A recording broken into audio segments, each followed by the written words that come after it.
Alhamdulillahilladzi anzalal qalama lil kitabah wal kitabah lil qiraah wal qiraah lil ma'rifah wal ma'rifah lil ibadah wal ibadah lillahi wahdahu. Asyhadu an la ilaha illallah wa asyhadu anna Muhammadan abduhu wa rasuluhu alladzi la nabiyya ba'da ma ba'du.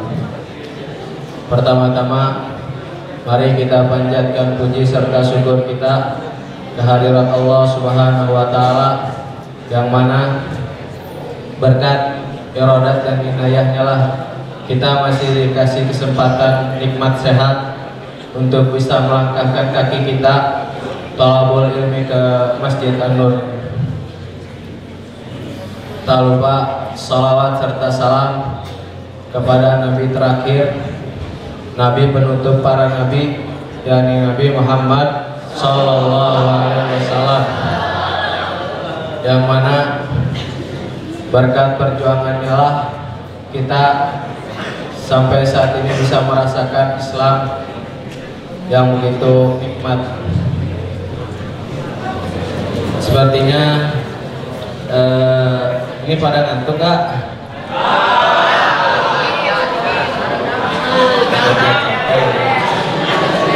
Rutinitas biasa gitu. Ya, kesemangatan terlebih dahulu ya. Dari Rijal dulu. Subhanul yaum. Subhanul yaum. Wa banatul yaum. Banat aya banat. Sakali deui wa banatul yaum.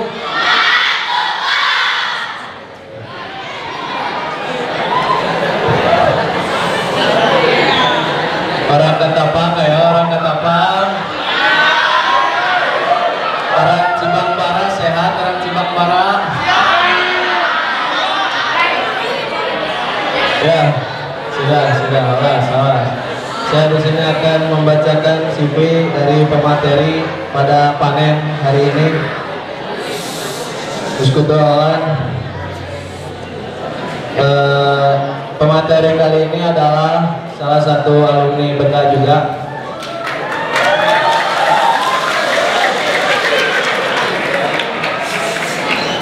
Beliau bernama Ucu Syamsuddin, tempat tanggal lahir Tasikmalaya 29 Desember 1979. Alamat rumah Komplek Gria Wiyana Blok Gria Winaya Blok D RT 6 RW 12 Kelurahan Pasirwangi Kecamatan Ujung Berung Kota Bandung.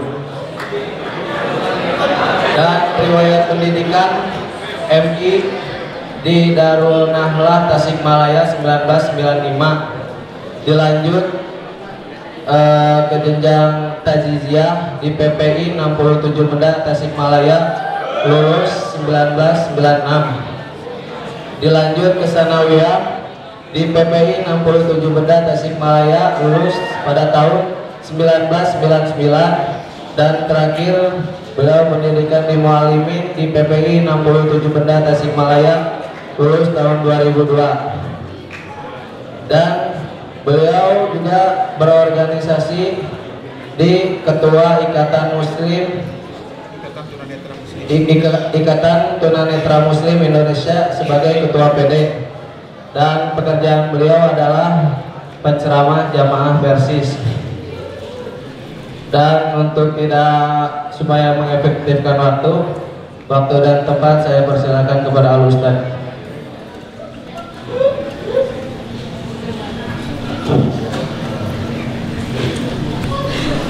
Bismillahirrahmanirrahim. Innal hamdalillah nahmaduhu wa nasta'inuhu wa nastaghfiruh wa na'udzu billahi min shururi anfusina wa min sayyiati a'malina may yahdihillahu fala mudilla lahu wa may yudlilhu fala hadiya lahu. Asyhadu an la ilaha illallah wahdahu la syarika lahu wa asyhadu anna Muhammadan 'abduhu wa rasuluh alladzi la nabiyya wa la rasula ba'da, amma ba'd. Masih semangat semuanya?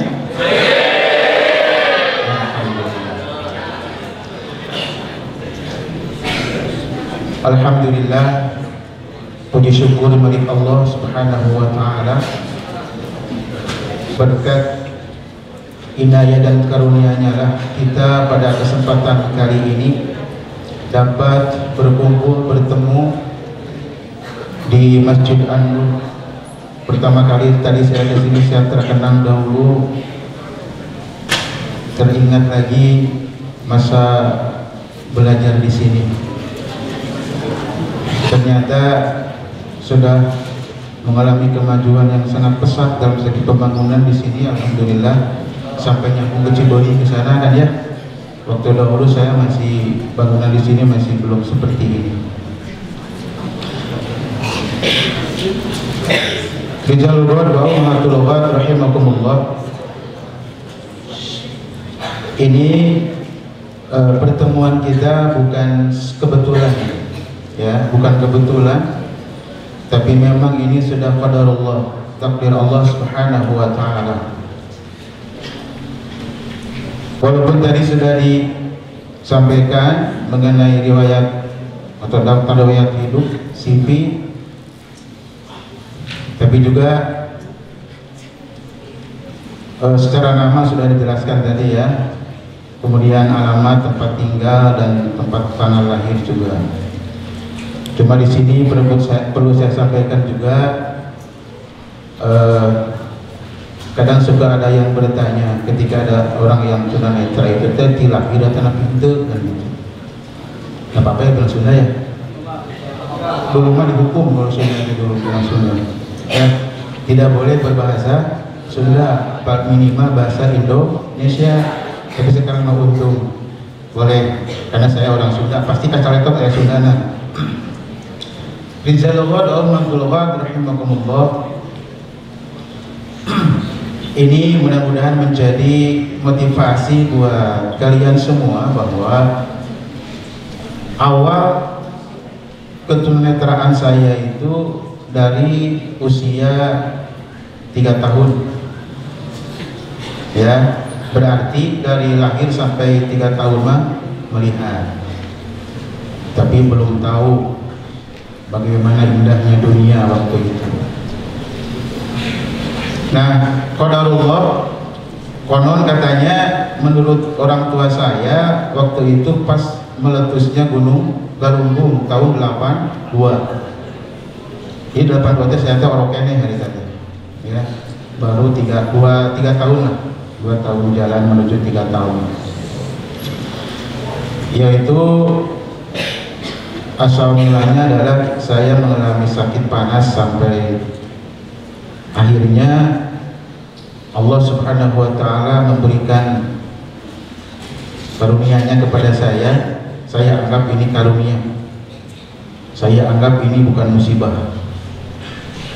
Saya ditakdirkan dicabut penglihatan saya oleh Allah. Jadi saya dikasih lihat hanya sebentar, dari mulai pas lahir sampai usia 3 tahun. Dari situ penglihatannya diambil lagi oleh Allah Subhanahu wa taala. Ya, irijalullah wa matuqur rahimakumullah. Sampai mulai saya menginjak besar. Tetapi dari hal itu saya tidak ada rasa putus asa sedikit pun. Kalau sudah bilang mah terharal ngarasula. Walaupun memang asal mulanya karena di rumah terus kan ya, merasa bahwa yang tidak melihat itu hanya saya sendiri. Perasaan masorangan lain udah ningali teh itu pas di rumah. Tapi pas begitu campur baur pendidikan ke Bandung, saya sebelum masuk ke PPI Benda, saya masuk ke Bandung dulu belajar tulis baca braille ya. Jadi tunanetra ini juga tetap bisa menulis ya, tetapi hurufnya berbeda. Namanya braille. Tahu nggak braille? Tahu artinya braille? Naon sih? Nggak braille teka dulu. Jadi begitu dibuka itu tidak kelihatan sama orang lain. hanya sama tunanetra saja tahu. Nah, dalam belajar braille itu kalau yang secara formal itu lama, kayak karena sama dengan sekolah 6 tahun ya, kayak sekolah SD gitu. Tapi waktu itu saya hanya menghabiskan waktu 2 bulan ya, tulis Arab braille teh gitu, mengalami 2 bulan. Kata orang lain memang ucup pinter sebenarnya, karena bisa mempelajari Arab braille hanya dalam waktu jangka 2 bulan itu Latin dan Arab. Dan memang dulu juga saya di sini menaiki hijau aja. Tapi pas mau alimin jadi rada iya. Nah, jadi waktu Rijaluba Daumatullah, setelah itu saya bisa mempelajari dan menguasai tulis baca huruf braille Arab dan Latin, kemudian baru masuk ke sini. Masuk dulu tajhizi ya. Saya tidak mengalami sekolah SLB, tidak. Tapi dari sejak MI sampai mualimin campur sareng awas kumpul. Taacan kantos sekolah di SLB. Tapi alhamdulillah saya bisa menyesuaikan dengan teman-teman yang melihat. Banyak pesantren ini melahirkan alumni tunanetra, bukan hanya saya saja. Sebelum saya saja sudah ada beberapa orang dan sudah pada berhasil sekarang. Ada yang PNS, ada yang lain-lain lah. Bahkan sudah banyak yang berangkat ke tanah suci. Kalau saya belum. Nah, itu sedikit mungkin kenapa saya mengalami tunanetra alias tidak melihat. Nah, dari situ ternyata pas ke Bandung, geningan loba anu teu ningali teh sugan teh saya hungkul kan gitu. Akhirnya saya semakin semangat ketika saya ke Bandung itu, ternyata di sana malah ada sentralnya pendidikan tunanetra itu adalah Wiyah Targuna Jalan Pajajaran nomor 52. Kalau orang Bandung pasti apa menurut? Minta apa tuh orang Bandung kecil ya. Nah, jadi ternyata pas saya ke Bandung, alhamdulillah semakin semangat saya. Kenapa? Karena ternyata banyak teman-teman saya yang senasib ya, yang tunanetra itu. Aibatu iman, Rijaluba Daumatullah rahimakumullah. Dari situ saya tetap semakin semangat. Tidak ada, saya belum pernah memohon kepada Allah, ya Allah sembuhkan saya, kembalikan penglihatan saya tidak pernah memohon itu kepada Allah, karena saya menjadi ini adalah sudah takdir Allah Subhanahu wa ta'ala. Walaupun kata orang tua saya ini katanya ada kesalahan diagnosa, kata saya jangan salahkan, karena itu sudah merupakan jalan takdir. Takdir itu kan rupa-rupa jalannya ya, tidak begitu saja pasti dengan ada jalan.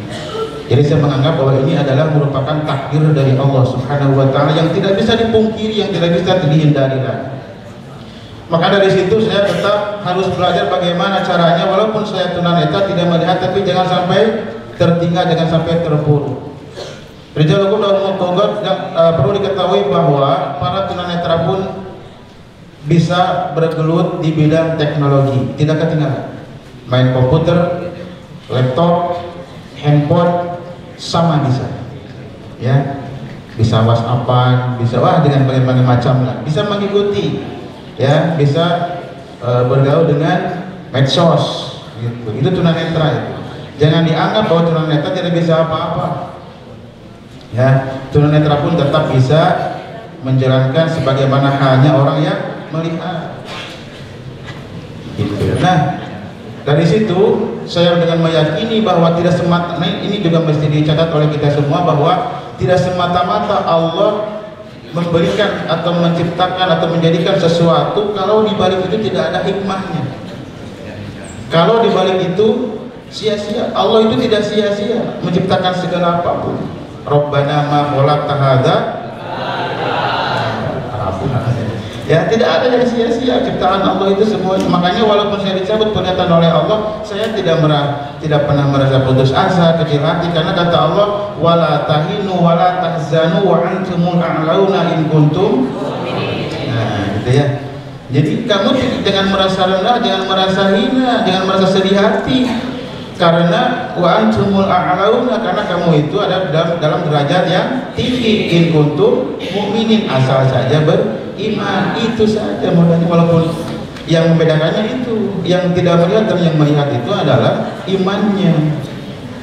Nah ini ikhwatul iman rijalukun wa mu'tullah rahimakumullah.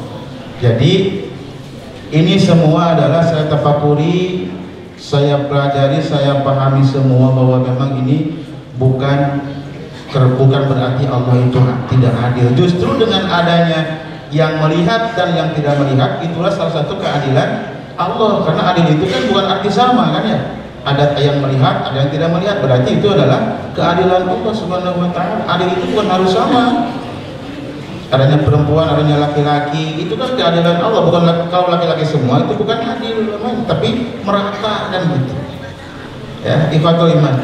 Jadi berangkat dari situ saya tetap menjaga semangat saya jangan sampai saya putus asa. Saya harus makanya saya belajar braille kemudian masuk ke pesantren ini karena ingin menimba ilmu dalam hal agama dan juga yang lain. Kebetulan di sini kan bukan hanya mempelajari agama. Nah, ikhwatul iman, rijalul ghad wa ummahatul ghad rahimakumullah. Jadi berangkat dari situ, saya terus belajar dan belajar. Ya, belajar dan belajar menimba ilmu di sini karena Allah Subhanahu wa taala berfirman, "Qul hal yastawil ladzina ya'lamuna wal ladzina la ya'lamun." Jadi di situ yang membedakan itu ilmu dan yang berilmu, bukan yang melihat dan yang terdengar. Walaupun ada ayat seperti itu, tapi bukan berarti karena fisiknya. Ya. Ketika Allah menyatakan bahwa tidak akan sama yang melihat dan yang tidak melihat, iya secara fisik tidak sama. Tapi bukan berarti yang tunanetra harus terpuruk, harus bisa bersaing dengan yang awas. Ayat itu menyatakan seperti itu bukan harga mati, bukan berarti tunanetra sudahlah terima saja ketunanetraan, nggak usah belajar, tidak bisa. Makanya saya kaget, saya punya pengalaman ketika saya sudah lulus dari sini, saya berangkat ke Jakarta, ke Lipia, tahu Lipia? Ya, saya dengan teman saya dulu mau belajar di situ, pas mau ikut testing, ternyata pas bertemu dengan petugasnya di situ, saya ditolak. Ketika saya ditanya, "Anta taktub?" "Kamu bisa nulis?" "Bisa," kata saya kan. "Coba buktikan." Saya tulisnya kan braille. Tidak diterima sama dia karena dia tidak bisa. Katanya, "Afwan, anta khuruj minasyurut," kan gitu. Ya, maaf, Anda tidak memenuhi syarat karena tidak melihat. Itu dianggap sebagai keluar dari syarat. Karena dalam formulirnya itu ada persyaratannya harus sehat jasmani, sehat rohani. Jadi tunanetra dianggap sehat jasmani nanti. Itulah petugas di sini di kita di Indonesia. Padahal tidak ada satu kampus pun yang tidak menerima tunanetra, semua menerima. Kenapa dia tidak menerima? Saya dianggap keluar dari syarat. Pada surat Al-Baqarah sudah jelas ketika ada orang tunanetra ingin ketika Rasulullah sedang berkumpul, Rasulullah memalingkan muka, kan ditegur langsung sama Allah Subhanahu wa taala, "Abasa wa tawalla," kan gitu. "Anja'ul a'ma," kenapa kamu bermuka tidak enak ketika ada orang tidak melihat datang kan? Tapi kenapa hal itu malah diturunkan ke orang Indonesia? Ketika saya mau ikut belajar anta khuruj minasyurut, kata saya, ini saya yakin petugas Indonesia. Ya, kalau dulu saya diketemukan sama lektornya, pasti diterima itu. Kata saya, tong-tong Arab-Araban, apalah ada saya di orang dia, gitu kan gitu. Ngomong bahasa Indonesia itu saya. Nah ini rijalul ghad wa ummahatul ghad rahimakumullah. Akhirnya saya mencoba juga ke Staifi. Tahu Staifi kan? Yang dulu Staifi sekarang sudah berubah kan, sudah institut kan. Tapi itu pun tidak lama, qadarullah saya harus ternyata malah menikah, kuliah kan. Ya, dalam dalam tadi profil perlu disebutkan bahwa saya beristri satu, ya, kemudian punya anak satu, baru lulus SMK. Istri saya sama tunanetra, ya, jadi pasangan suami istri tunanetra. Tapi istri saya pendidikannya lebih tinggi dari saya. Dia sampai S2, ya, S1-nya di UIN Bandung, Gunung Jati katanya. Kemudian S2-nya di Muhammadiyah Jakarta. coba tunanetra sampai S2. Masa kalian tidak tertarik ya? Kalian mata melihat gitu kan ya? Makanya semangatlah, jangan malas-malas belajar. Terus belajar, menimba ilmu di sini. Keinginan orang tua antum sekalian dan juga mungkin keinginan antum pun karena masuk ke sini itu adalah ingin menimba ilmu baik agama ataupun umum. Nah itu ya, dijalankan wa Allahu rahimakumullah. Saya terilhami dengan firman Allah Subhanahu wa taala. Wa fi anfusikum afala tubsirun. Nah, itu kan mengenai kita mesti mengetahui, memahami, mentafakuri apa yang ada di dalam tubuh kita. Kita dikasih tangan, dikasih kaki, telinga, hati, dan dalam ayat lain Allah menyatakan bahwa wallahu akhrajakum min butuni ummahatikum la ta'lamuna wa ja'alakum as-sam'a wal absara wal afida la'allakum tashkurun atau taskurun. Awas jangan salah bacanya dengan taskurun ya. Kalau tashkurun artinya bersyukur, kalau taskurun mabuk. Jadi kenapa sekarang banyak mabuk? Kalau Pak Ustaz salah baca ayatnya la'alakum taskurun, supaya maneh marabuk. Ini banyak yang mabuk kan gitu. Karena ustaznya salah banyak membaca ayatnya. Hurufnya bukan shin tapi sin, sa kan gitu ya. Bukan syah tapi sa dibacanya. Akhirnya pada teler semua kan gitu. Makanya harus di sini kita harus baca Al-Qur'an dengan benar ya. Soalnya kalau di pesantren insya Allah pesantren kue kan gitu. Tapi waktu dulu zaman saya ada itu teman saya sampai mualimin masih kena ayat anu baca hama gitu, alama gitu. Ya, alif lam mim itu banyak halaman. Hamim, hama, yasin, yasa kan gitu. Teh santri mualimin nyarakeun mudah-mudahan sekarang tidak gitu ya. Nah ini jadi dalam qul ba'umma rahimakumullah. Jadi saya berangkat dari situ, saya terus belajar dan belajar karena cita-cita saya ingin salah seorang menjadi ya ikut bersama ya kalau istilah Sunda bilang mah icikibung gitu ya, ngiring jabung tumalapung ka para ustad anu tos garanten abdi hoyong ngabantosan.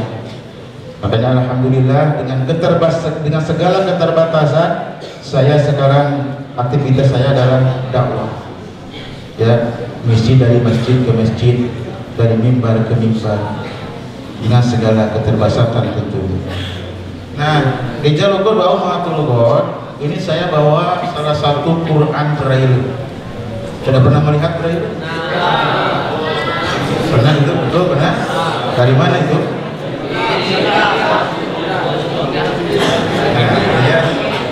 Nah, ini Quran Braille itu. Ini mah yang kecil, padahal ada yang satu juz itu besar dari sini.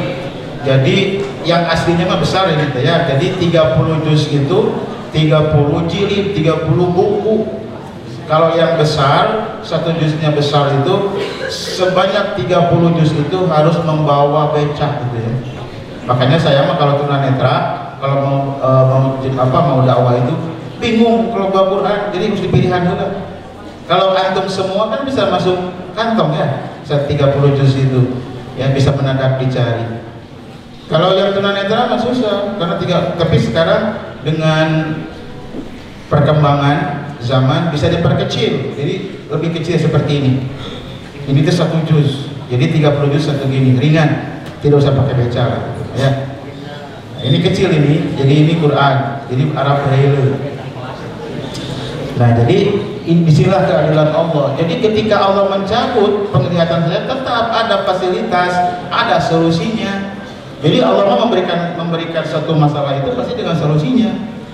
Ya, saya dicabut penglihatan, ada melalui seseorang yang melahirkan huruf-huruf untuk para insan tunanetra, untuk para disabilitas netra, yaitu yang disebut dengan huruf Braille. Nah ini walaupun dulu ini yang penemunya, penciptanya huruf ini adalah walaupun orang non muslim, Louis Braille, tapi ternyata bermanfaat hasil karyanya. Nah, makanya saya semakin yakin terhadap keadilan Allah, ternyata saya pun tetap bisa belajar. Karena memang thalabul ilmi itu kata Allah bagi muslim dan mukminah, tidak ada di situ bagi yang melihat, tidak ada. Pokoknya bagi muslim saja, muslim muslimat, mukmin mukminat semuanya wajib mencari ilmu, wajib belajar semuanya tanpa terkecuali. Karena ilmu itu bisa dicari oleh siapa, walaupun dengan cara metode yang berbeda. Tunanetra, tunarungu, tunabicara, semua bisa belajar. Semua bisa belajar. Apalagi yang normal. Nah, gitu ya. Apalagi yang normal, tidak ada alasan untuk tidak mau belajar. Tidak ada alasan. Ya, yang kekurangan saja semangat, pada semangat belajar. Nah, di Jawa Guru Allah tadi sudah disampaikan bahwa saya ini adalah salah satu bagian daripada insan tunanetra, ada diwadahi dalam satu organisasi yang disebut dengan Ikatan Tunanetra Muslim Indonesia, dan saya sebagai ketua PD-nya. Nah, di Ikatan Tunanetra Muslim Indonesia ini adalah belajar, terus belajar, ya, belajar teknologi, belajar Al-Quran, yaitu Al-Quran Braille seperti ini. Ini sama, cuma beda hurufnya saja. Kalau antum tahu ketika para insan tunanetra belajar tulis Braille itu kalau satu orang nulis saja itu bunyinya lumayan itu, tak gitu. Kalau antum nulis kan sepi ya, tidak ada suara apa-apa. Kalau tunanetra mah gandeng nulis nanti, kamu lamun seloba nulisnya trak kan gitu. Makanya ketika PD ITMI Kota Bandung mengadakan lomba baca tulis Quran Braille, itu ramai itu di ruangan itu, ya, ramai sekali. Karena kan alat tulisnya begitu, jadi pakai pen itu ditusuk kertas, dihimpit sama namanya digeret, ya, atas bawah. Nah, hasilnya seperti ini. Jadi pas nulis itu bunyinya nyaring sekali. Nah, Rijal Guru Ba'um rahimakumullah. Jadi di tunanetra ini sangat digalakan, salah satunya sangat diutamakan, salah satunya adalah Al-Quran. Jadi walaupun tunanetra harus tetap membaca Al-Quran, ada tahsin, ada tahfidz di kami itu, ya, harus membaca Quran dengan baik dan benar. Jadi alhamdulillah di kalangan insan tunanetra ini pandai-pandai baca Quran. Baca Quran itu pada bagus, suaranya pada bagus, ya, tahsinnya itu bagus, bahkan ada yang hafid juga. Itu kami sangat utamakan belajar Al-Quran itu, ya, Al-Quran itu sangat diutamakan di lembaga kami itu, di Ikatan Tunanetra Muslim Indonesia itu. Makanya ada pelajaran tahsin, ada pelajaran tahfidz yang saya pandu, yang saya pimpin belajar Al-Quran itu. Jadi ada yang hariannya itu dikirim via voice note, ya, murojaah, masing-masing juz, masing-masing surat, nanti satu persatu saya koreksi, kan gitu. Alhamdulillah hasilnya lumayan. Nah, ini kenapa saya sampaikan hari ini, karena ini adalah tunanetra yang perjuangannya bawa Qurannya pun berat. Kalau di Qurannya yang besar itu berat, kemana-mana bawa Quran itu berat. Beda dengan kalian, kayak Quran siga dompet kan gitu ya, kan mudah. Kalau kita mah susah, tunanetra mah, mata tunanetra mah yang ibadahnya berat, ya, mata panggilan masuk surga tunanetra mah, karena berat ibadahnya juga.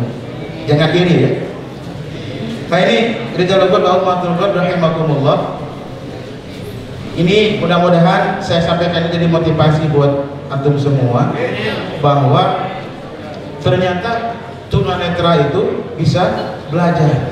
Saya pun bisa berdakwah. Yang lain bisa ada menjadi di bidang IT juga ada yang pandai, teknologi pada pandai. Kalau saya bisa termasuk agak tertinggal karena memang saya mah berpikirnya yang penting mah ya bisa mengoperasikan handphone walaupun tidak ada tombolnya gitu, hanya disentuh, tapi tunanetra bisa. Ya. Nah, ini menjawab bahwa rahimahumullah. Jadi ingat, yang mesti ingat itu ternyata Allah itu mungkin secara sepintas maka kelihatannya Allah itu asa tengteingan dan gitu ya. Ketika seseorang dicabut penglihatannya, tapi ternyata di situ Allah Subhanahu wa taala tidak membiarkan ketika Allah memberikan suatu takdir yang mungkin secara lahiriah tidak diinginkan, tetapi saya ingat terhadap firman Allah, asa an takrahu syai'an wa huwa khairul lakum wa asa an tuhibbu syai'an wa huwa syarrul lakum. Nah, siapa yang ingin tidak melihat coba? Kan tidak ada, semuanya ingin melihat. Tapi kan kata Allah, wa anta takrahu syai'an wa huwa khairul lakum. Bisa jadi apa yang kamu tidak inginkan justru itu adalah lebih baik bagimu. Nah, mungkin saya berpikir dengan saya menjadi orang yang tunanetra itu terbaik bagi saya. Walaupun menginginkan melihat, tapi belum tentu melihat itu membawa kebaikan. Makanya kata Allah, wa anta tuhibbu syai'an wa huwa syarrul lakum. Itu malah bisa menjadi keburukan bagimu. Nah, berpikir ke situ, saya berarti memang ini adalah terbaik bagi saya dari Allah Subhanahu wa taala. Mungkin kalau saya dijadikan menjadi orang yang melihat, belum tentu bisa seperti ini. Belum tentu bisa mengaji, belum tentu bisa pesantren kan begitu. Kita kan tidak tahu. Wallahu ya'lamu wa antum la ta'lamun. Kita kan tidak tahu apa yang terjadi. Makanya di sini mungkin keadilan, bukan mungkin ya, saya yakin ini memang merupakan keadilan Allah Subhanahu wa taala. Makanya dicabut penglihatan saya itu. Tapi bukan berarti harus tinggal diam mentang-mentang karena Allah. Kata Allah, wa ja'alakumus sam'a wal absara wal afidah la'allakum tashkurun. Kami buka pendengaranmu. Kalau telinga dan mata kan sudah ada ya sejak lahir juga. Tapi kan itu belum tentu terbuka, belum tentu bisa melihat, belum tentu bisa mendengarkan begitu. Makanya kata Allah, wa ja'alakumus sam'a. Nah, pendengaran bukan telinga. Kalau telinga mah sudah ada. Allah buka pendengaran, Allah buka penglihatan, Allah buka akal dan pikirannya. La'allakum tashkurun, supaya kalian bersyukur. Tapi di dalam ayat lain malah kata Allah, qalilan ma tashkurun. Diberikan penglihatan, diberikan pendengaran, diberikan akal dan pikiran itu bukannya bersyukur, hanya sedikit yang bersyukur. Artinya tidak sedikit orang yang menyalahgunakan penglihatan, pendengaran dan pikirannya itu. Karena syukur itu kan seorang hamba mempergunakan sesuai dengan yang memberinya kan gitu ya. Jadi mempergunakan pemberian sesuai dengan yang memberi, yang keinginan yang memberikan itu ingin seperti apa. Nah, kita gunakan sesuai dengan keinginan yang memberi itu. Itulah makna syukur namanya. Ketika kalian diberikan pendengaran, penglihatan, kemudian digunakan untuk beribadah, untuk belajar, itulah bersyukur. Ya, diberikan hati dan akal dan pikiran itu adalah untuk mencari ilmu, untuk supaya kita tidak hanya nangis dan nangis saja kan begitu. Karena semua manusia yang ketika lahir ke dunia semuanya bisanya hanya nangis saja kan begitu. Walaupun yang sekarang menjadi presiden, menjadi menteri, menjadi gubernur, bupati, wali kota dan lain sebagainya, ketika lahir ke dunia semuanya menangis. Nah, makanya supaya tidak menangis itu gunakanlah pendengaran, pikiran dan akal dan hati itu adalah untuk mempelajari ilmu salah satunya. Ya, jadi berkembang ya. Kita menjadi pandai, kita menjadi orang yang pintar kan begitu. Saya ingat Allahu yarham Ustaz Siddiq Amin ya, guru kita semua. Kata beliau, di dunia ini tidak ada yang pintar, tidak ada yang bodoh. Ada juga yang malas dan rajin. Itu saja kuncinya. Ya, walaupun dia otaknya bagus, terus kalau kedua nggak akan menjadi orang, nggak bisa diajar karena dia malas. Sekalipun orang itu kata kita bodoh, tetapi kau rajin belajar, insya Allah. Ya, ada jemaah saya, Ustaz maaf ngaji saya mah terbata-bata. Kata saya, ingatkan terbata-bata, terbatu-batu juga boleh, nggak apa-apa. Kalau bata kan masih empuk, kalau batu mah kan keras kan gitu. Sekeras apapun kita harus kalau terus continue, terus istiqomah, terus mudawamah, insya Allah sekeras apapun batu itu akan berbekas, akan dapat diinikan begitu. Kata Allah, "Tsumma qasat qulubukum min ba'di dzalika fahiya kal keras." Sekeras batu bahkan lebih keras daripada batu. Tetapi kan kata Allah, walaupun keras batu itu, wa inna minha lama yashaq yafridu minhul ma, kan gitu ya. Terus lama yahbitu min wasyatillah, sekerasnya batu masih ada yang retak sehingga dapat mengeluarkan mata air yang bermanfaat bagi manusia, dan sekeras apapun batu masih ada yang jatuh, meluncur jatuh karena takut kepada Allah. Coba kalau hati manusia sudah keras lebih dari batu kan susah. Nah makanya pendengaran, akal dan hati ini kita harus pelihara, harus jaga agar masuk mudah ya ilmu dari Allah Subhanahu wa taala. Allahumma nawwir qulubana bi nuri hidayatika kama nawartal arda bi nuri syamsika abadan abada. Jadi mudah nanti cahaya Allah masuk itu kalau hatinya kita selalu buka, selalu kita jaga, selalu kita pelihara. Pendengaran dan penglihatan kita gunakan untuk belajar dan belajar, untuk memahami ayat-ayat Allah, untuk mendengarkan seruan Allah, untuk melihat tanda-tanda kekuasaan Allah Subhanahu wa taala. Jangan sampai bahwa kita ini sebagai makhluk yang mulia itu akan jatuh menjadi sebagaikan binatang, bahkan lebih sesat daripada binatang. Walaqad dara'na li jahannama katsiran minal jinni wal ins lahum qulubun la yafqahuna wa lahum adhanun la yasma'una wa lahum a'yunun la yubsiruna ulaika kal an'ami bal hum. Nah, eta.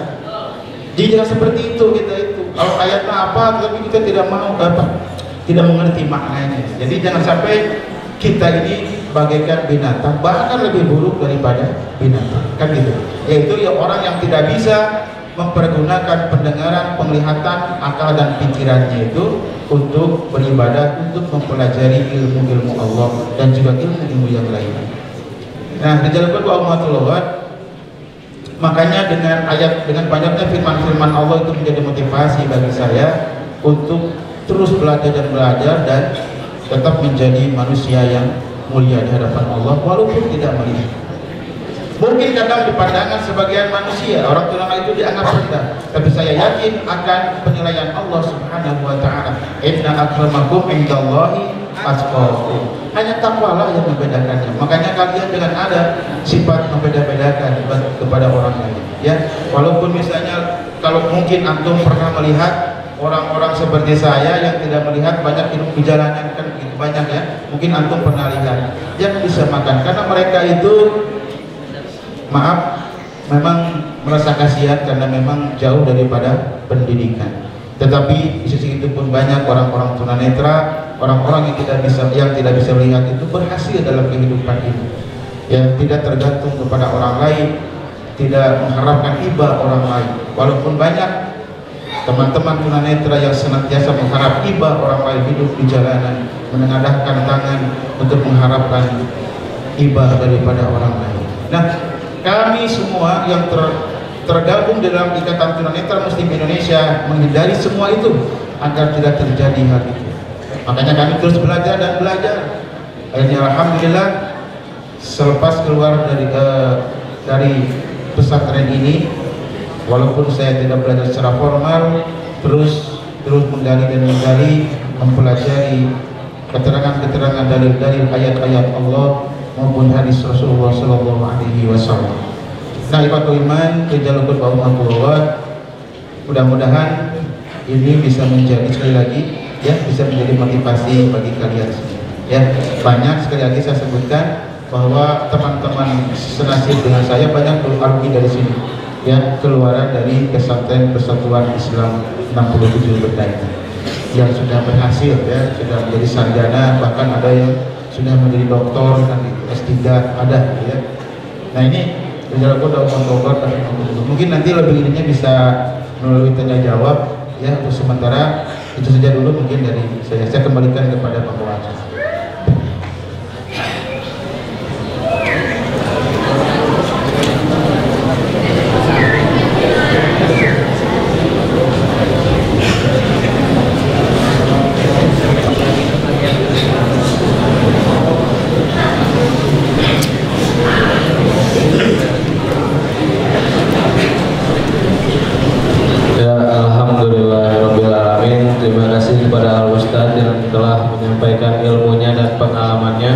Dilanjut sekarang kepada sesi tanya jawab, mobil khusus Faslus Salis minal mu'alimin. Yang ingin bertanya silakan berdiri.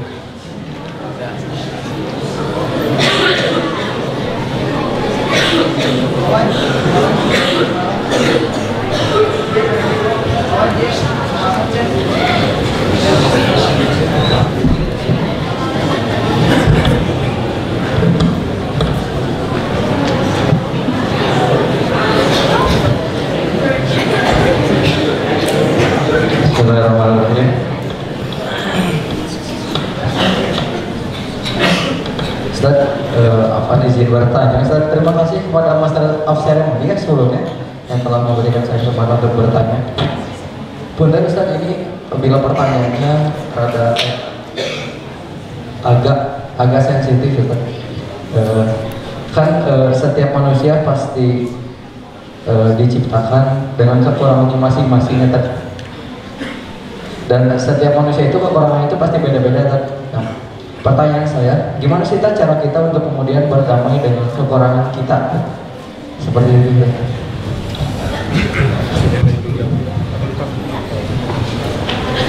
Baik, ada yang bertanya lagi dari Rijal?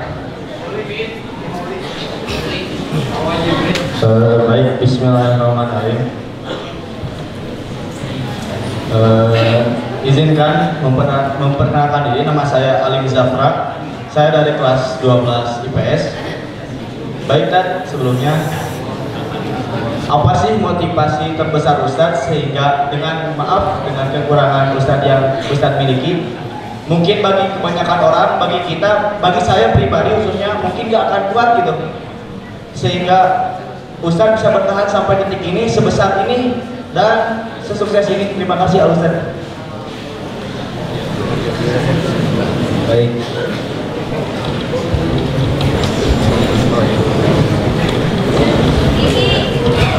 Baik, terima kasih. Yang pertama, bagaimana agar kita bisa berdamai dengan kekurangan kita? Ya, intinya adalah kita pertama bisa menerima apa yang menjadi takdir Allah Subhanahu wa Ta'ala, terhadap pemberian Allah Subhanahu wa Ta'ala. Jadi salah satu nasihat Rasulullah kepada Abu Hurairah itu adalah waktu bersama Allah. Itu bukan hanya dalam masalah rezeki saja. Ya, dengan kita ridho terhadap apa yang Allah berikan. Kenapa kita ridho? Karena kita yakin bahwa tadi saya sudah sampaikan, tidak semata-mata Allah menjadikan sesuatu kalau itu tidak bermanfaat bagi seseorang. Jadi yakin bahwa Allah itu tidak akan mendolimi hambanya. Ya, Allah tidak akan menelantarkan hambanya, walaupun dalam segi mungkin pandangan manusia kekurangan itu merupakan sesuatu yang mungkin tidak diinginkan atau suatu keburukan, tetapi kan buruk bagi manusia belum tentu buruk bagi Allah, dan baik bagi manusia pun belum tentu baik bagi Allah menurut Allah. Nah, dengan keyakinan itulah insya Allah kita akan bisa hidup dan kalau istilah tadi damai dengan kekurangan kita. Yakin karena di balik kekurangan ada kelebihan juga, kan gitu ya. Itu saja mungkin salah satu tip atau trik supaya kita bisa menerima sehingga kita bisa hidup damai dengan kekurangan kita. Dan yang kedua, pertanyaannya apa yang menjadi motivasi saya ya sehingga saya tetap bisa tegar, yaitu tidak lepas daripada kita meyakini terhadap kehadiran Allah Subhanahu wa Ta'ala akhirnya. Dan saya pun menjadi motivasi karena apalagi ketika saya pergi merantau ke Bandung, ternyata banyak orang yang sukses, banyak orang tunanetra yang berhasil. Jadi itu menjadi dorongan bagi saya, oh ternyata tidak semua yang berkekurangan itu harus terpuruk, tetapi harus bangkit kan. Ya, jadi apa yang Allah berikan, apa yang Allah jadikan, apa yang Allah ciptakan, apa yang Allah jadikan itu semuanya akan membawa kepada kebaikan. Dan ketika saya kalau bertafakur terhadap an-nahlah ya, kalau kita sudah menyeruan gitu kan, kalau lebah itu pada intinya selalu menghisap yang baik-baik, ingat yang baik-baik kan. Nah, tapi suatu saat an-nahlah itu, lebah itu pun suka mampir di tempat-tempat yang kotor. Berarti dari itu tetap di situ ada yang baik baginya. Tidak semuanya kotor. Artinya bukan berarti saya harus ini kotornya. Artinya tetap walau bagaimanapun kita itu harus bangkit sehingga dapat hidup layak seperti yang lain. Itu barangkali ya. Baik, syukuran Ustaz. Dilanjut Banat yang ingin bertanya, silakan.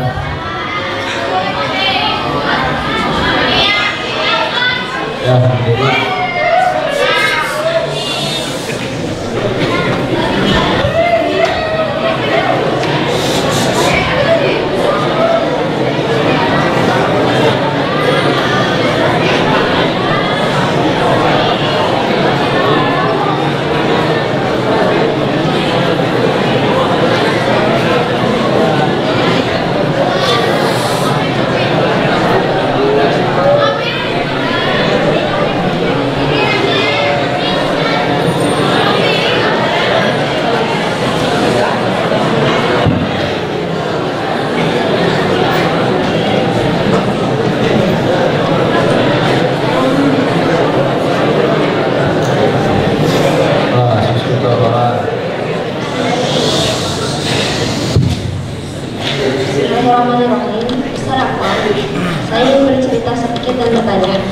Saya tahu bahwa Allah tidak melihat kepada rupa dan harta, tapi Allah melihat kepada keimanan dan ketakwaan. Tetapi terkadang saya merasa rendah diri melihat teman saya memiliki dua mata yang indah, sedangkan saya memiliki salah satu dari mata saya rusak dan tak bisa dikendalikan. Saya sendiri, jadi pertanyaan ya, bagaimana cara saya bisa berhenti menyalahkan Allah dan takdir atas apa yang terjadi, atas apa kekurangan yang terjadi pada diri saya. Sekian, terima kasih. Baik. Ada lagi yang ingin bertanya?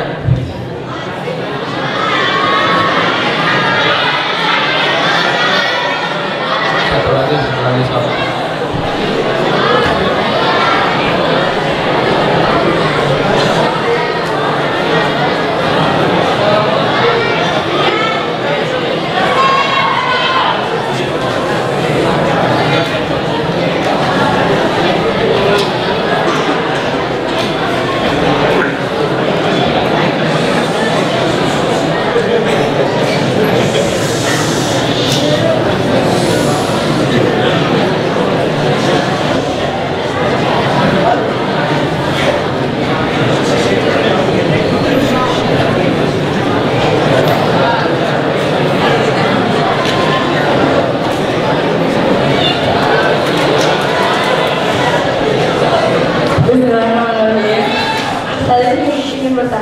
Bagaimana cara belajar biar belajar lebih giat?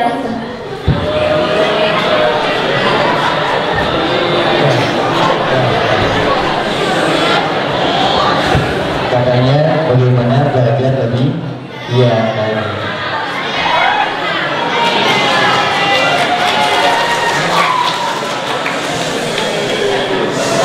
Ya baik, mohon. Kenapa dari dulu ya? Kalau pas pertanyaan perempuan itu suka ramai ya. Beda gitu. Nah baik, ini juga sama seperti tadi motivasi saya tadi yang pertama ya, mengenai kekurangan atau mengenai ya yang menimpa diri kita. Saya juga tadi kan bercerita dulu. Saya juga sebelumnya bercerita dulu aja deh. Ya, Umar bin Khattab pernah kehilangan separuh hartanya. Ini menjadi syukur ya. Tapi ketika Umar kena musibah, ternyata beliau bukan inilahi, bahkan alhamdulillah, seolah-olah bersyukur. Nah pertama, ternyata syukur itu bukan hanya ketika menerima kenikmatan saja, catat ya, tetapi ketika menerima atau mengalami sesuatu musibah pun justru ada syukur di situ.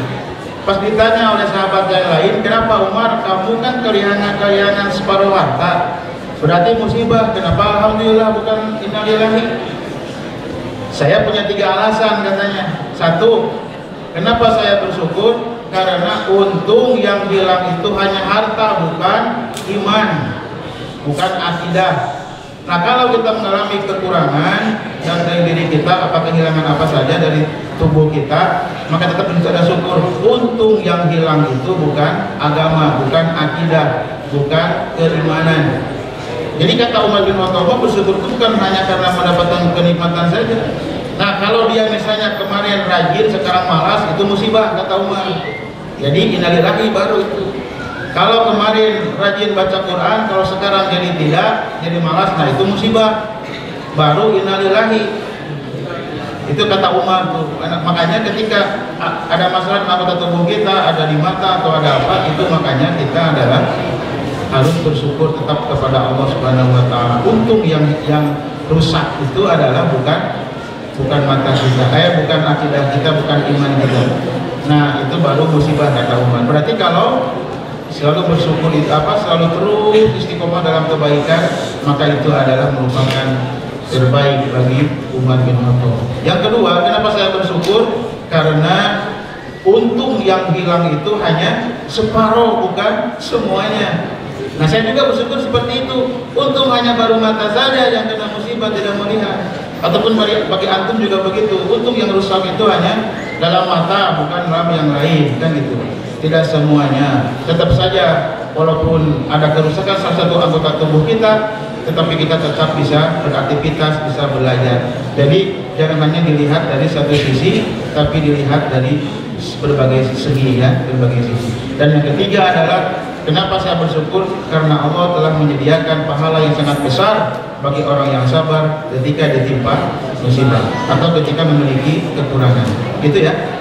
Kemudian yang kedua, bagaimana agar semangat belajar? Yang sebaliknya semangat malas satu kan itu. Jadi jangan malas ya, itu harus semangat gitu. Jadi giat belajar gitu ya. Dan apa yang kita senangi, apa yang itu jadikan motivasi bagi kita biar semangat ya. Oke.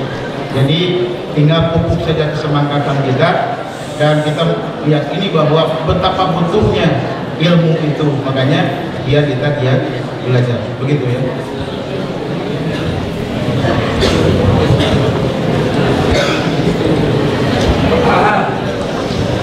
Dan syukuran ala Ustaz Ucu yang telah menyampaikan banyak ilmunya kepada kita semua. Dan mungkin kuotas hari ini jangan pernah menyesal gitu ya, apa yang ada kekurangan di diri kamu, tapi carilah orang yang bisa melengkapi kekurangan itu. Sekian pada kali ini saya sebagai Master of Ceremony pamit undur diri, tutup dengan doa. Rabbana atina fid dunya hasanah wa fil akhirati hasanah